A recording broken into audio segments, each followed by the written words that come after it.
Most powerful paradox of life, यानी कि जीवन के कुछ ऐसे बहुत ही शक्तिशाली विरोधाभास जिससे ज़िंदगी बनती है, बेहतर बनती है और बदतर बनती है।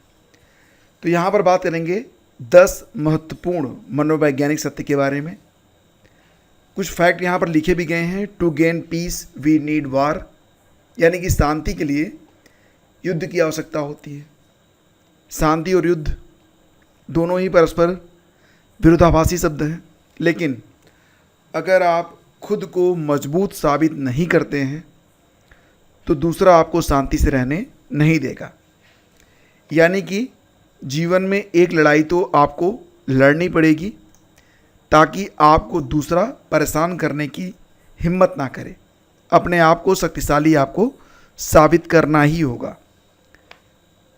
डॉक्टर एपीजे अब्दुल कलाम से किसी ने पूछा था कि भारत तो खुद को शांति दूत कहता है, भारत की पॉलिसी भी ऐसी है कि वो किसी दूसरे देश पर कभी भी हमला नहीं करता है, सबकी जो संप्रभुता है भारत उसका जो सम्मान करता है।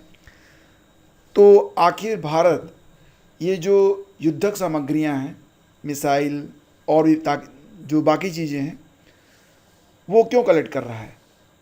तो हमारे जो पूर्व राष्ट्रपति हैं डॉक्टर एपीजे अब्दुल कलाम जी, उन्होंने आंसर दिया था, ये तैयारियां इसलिए हैं ताकि लोग हमें परेशान ना कर सकें और हम शांति से रह सकें। दूसरा है to find success we need to fail. पहली बार में कोई सफल हो जाए तो उसे असफलता का स्वाद ही पता नहीं चलेगा। कल्पना कीजिए कि कोई ज़िंदगी में फेल ही ना हुआ हो, या फिर ऐसे सोचिए कि कोई ऐसा व्यक्ति जिसने कभी भी मीठा खाया ही ना हो, मतलब कभी भी उसके मुंह में मीठा गया ही ना हो, और आप उसे बताएं कि मीठा ऐसा लगता है वैसा लगता है, लेकिन वो समझ नहीं पाएगा। क्यों? क्योंकि उसने कभी उसको चखा ही नहीं है। तो मीठा खाने का मज़ा कब आता है? जब आप कुछ कड़वा मुंह में चला जाए, कुछ तीखा आ जाए, ठीक है। तो यहाँ पर दिन के बाद रात अच्छी लगती है, रात के बाद दिन अच्छा लगता है। तो जीवन में सुख दुख होने चाहिए। उसी प्रकार से जब आप फेल होते हैं तो आप बहुत कुछ सीखते हैं कि क्या वजह थी जिसकी वजह से हम फेल हुए, और आगे चलकर उन वजहों को दूर करके आप जब सफल होते हैं तो आपके अंदर कुछ ऐसी चीज़ें जन्म ले लेती हैं जिससे आप ज़िंदगी की जो आगे की लड़ाई है उसको आसानी से आप जीत सकते हैं। तो फेल होना सफल होने के लिए बहुत ही ज़रूरी है। Freedom is not actually for free. यहाँ पर भी वही बात है कि अगर आप स्वतंत्रता हासिल करना चाहते हैं तो फ्री में तो मिलेगा नहीं। अगर हम बात करें जैसे कि स्वतंत्रता संग्राम के बारे में, तो हमारे देश के कितने ही सपूतों ने अपना बलिदान दिया, उसके बाद जाके आपको स्वतंत्रता मिली है। अगर आप इकोनॉमिकली फ्री होना चाहते हैं तब भी आपको परिश्रम करना पड़ेगा। जिस भी क्षेत्र में आप फ्री होना चाहते हैं उस क्षेत्र में आपको बहुत सारा संघर्ष करना पड़ेगा, तो इसकी कीमत आपको चुकानी पड़ती है। अगला फैक्ट है, रात में न सो पाने का मतलब है कि आप किसी सपने में जाग रहे हैं। किसी सपने में, अब ये के लग गया यहाँ पर, इसको हटाते हैं, ठीक है। तो जैसे कि आपको रात में नींद नहीं आती है, इसका मतलब है कि आपको कोई परेशानी है, कोई दिक्कत है, या फिर कोई ऐसी वजह है जिसकी वजह से आप अपनी जो थिंकिंग है उसको रोक नहीं पा रहे हैं। लेकिन होता क्या है, अगर आप बेड पे हैं, आपकी आंखें बंद हैं, आपका जो सबकॉन्शियस माइंड है और आपका जो कॉन्शियस माइंड है, दोनों के बीच में तर्क वितर्क चल रहा है, लेकिन इसी बीच आपका शरीर सो जाता है। आपका दिमाग जागता रहता है लेकिन आपका शरीर सो जाता है। सुबह उठेंगे, अगर आप बिस्तर पर हैं और सुबह जब आप उठेंगे आपको भले लगे कि आप सोए नहीं थे, लेकिन फिर भी आप पूरा दिन आराम से बिता सकते हैं। इसलिए ये बात सोच के कि हमको नींद क्यों नहीं आ रही है, रात के 2-3 बजे अगर आप अपना सर पटकने वाले हैं तो ऐसा करने की कोई ज़रूरत नहीं है। लोग दूसरे लोगों को देखकर सबसे ज़्यादा सीखते हैं। यह अल्बर्ट बंडूरा का सामाजिक शिक्षण सिद्धांत भी है। आपको मोटिवेशन मिलता है। देखो क्या होता है ना कि अगर आप लाइफ में किसी को अपना आदर्श मान लेते हैं और फिर उसके जैसा बनने का प्रयास करते हैं निश्चित रूप से आप अपने आप से जितना सीखेंगे उससे ज़्यादा तेज़ी से सीख पाएंगे। जैसे कि अगर कोई ऐसा सफल व्यक्ति है जिसने सफलता के कई सारे झंडे गाड़े हैं, अगर उसकी नकल भी आप करने लग जाओ तब भी आप जो है सफल होते चले जाओगे। स्वामी विवेकानंद ने एक बात कही थी कि अगर आपके अंदर बहादुरी नहीं है, मतलब अगर आप डरते भी हैं, तब भी अगर किसी बहादुर व्यक्ति का आप अनुसरण करेंगे, आप सोचेंगे कि आपकी परिस्थितियों में वो बहादुर व्यक्ति क्या करता, अगर वही काम आप भी करेंगे, निश्चित रूप से आप बहादुर हो जाएंगे और क्रमशः जो आपका डर है वो दूर होता चला जाएगा। नेक्स्ट है कि खुश लोगों के साथ रहना आपको खुश करता है। कहते हैं कि जैसी संगत वैसी आपकी बुद्धि, ठीक है। तो अगर आप खुश लोगों के साथ रहेंगे तो आपको खुशी मिलेगी, अगर आप परेशान लोगों के साथ हैं तो आपको परेशानी मिलेगी। तो आपके पास ऑलरेडी बहुत सारे पेन हैं, आप दूसरों के दर्द को मोल लेकर अपने आप को दुखी मत कीजिए। हेल्प करिए, अच्छी बात है, हेल्प करना चाहिए, लेकिन मान लेते हैं कि आप समुद्र में जा रहे हैं, आपके पास एक जहाज़ है, एक दूसरा जहाज़ डूब रहा है, ठीक है। उस जहाज़ में क्या है, उस जहाज़ में छेद हो गया है और आप अपनी जहाज़ का जो कमान है उसको छोड़ के दूसरे जहाज़ में जाके बैठ जाते हैं तो आप भी डूबेंगे। तो बेहतर क्या होगा कि आप अपनी पोजीशन को मजबूत करें, जितने लोगों को बचा सकते हैं उतने लोगों को बचाएं, ठीक है। लेकिन जब आप खुद मजबूत होंगे तभी जाके आप दूसरों की हेल्प कर पाएंगे। तो खुश लोगों के साथ खुश रहिए और जो लोग परेशान हैं उनकी परेशानी का निदान के बारे में सोचिए, लेकिन उनके साथ बिल्कुल डूब मत जाइए। नेक्स्ट है कि यदि आप दूसरों को अपने लक्ष्यों की घोषणा करते हैं तो आप उन्हें प्राप्त करने की कम संभावना रखते हैं, क्योंकि आप प्रेरणा खो देते हैं। मान लेते हैं कि आप इस साल यूपीपीसीएस क्रैक करने जा रहे हैं, या फिर कोई भी परीक्षा है, कोई भी जॉब है, कोई भी टारगेट है, उसको अचीव करने वाले हैं और ये बात आप लोगों से जा के कह रहे हैं, ठीक है।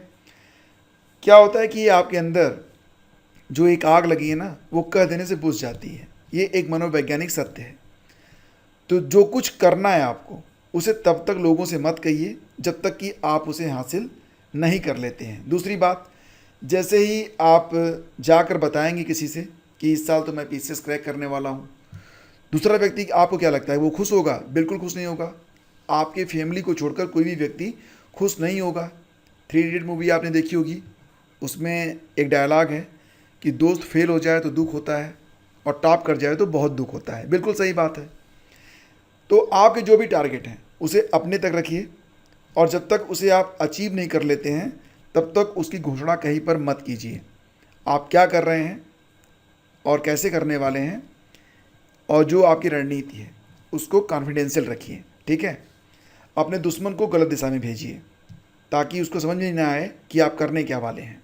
नेक्स्ट है, आप किसी को उसके कार्यों, शब्दों या भावनाओं को नहीं बदल सकते, हालांकि आप अपना बदल सकते हैं।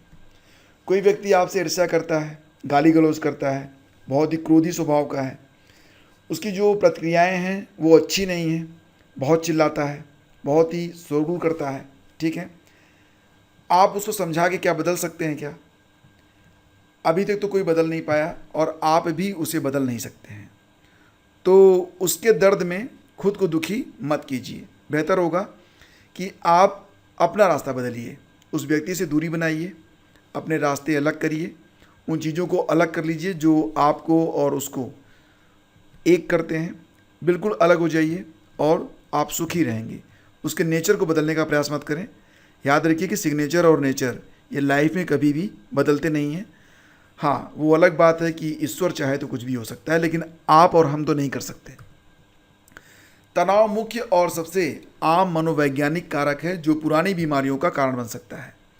आप लगातार तनाव में हैं तो सबसे पहले तो आपकी बीपी और शुगर ये इंक्रीज होगी। आगे चलकर ये चीज़ें आपके हार्ट अटैक, साथ ही साथ किडनी और भी तमाम फैक्ट हैं जो कि आपको बहुत अधिक परेशान कर सकते हैं। तो कोई भी तनाव आप बहुत लंबे समय तक मत पालिए। कहा जाता है ना कि आप 1 पाव पानी उठा सकते हैं लेकिन 6 घंटे तक उठाए नहीं रह सकते हैं। तो वज़न यानी कि तनाव कितना भी छोटा क्यों न हो, उसे दूर करने का प्रयास करें जितनी जल्दी हो सके, ठीक है, और नहीं करेंगे तो ये आपके लिए बहुत ही घातक है। हमारा जो दिमाग है ये सकारात्मक चीज़ों की बजाय नकारात्मक चीज़ों को ज़्यादा याद रखता है। आपको किसने कब प्यार से देखा था ये शायद आप भूल गए हों, लेकिन किसने कब मारा था, कब आपको गाली दी थी, कब आपका तिरस्कार किया था, ये चीज़ें आपके दिमाग में बनी रहती हैं।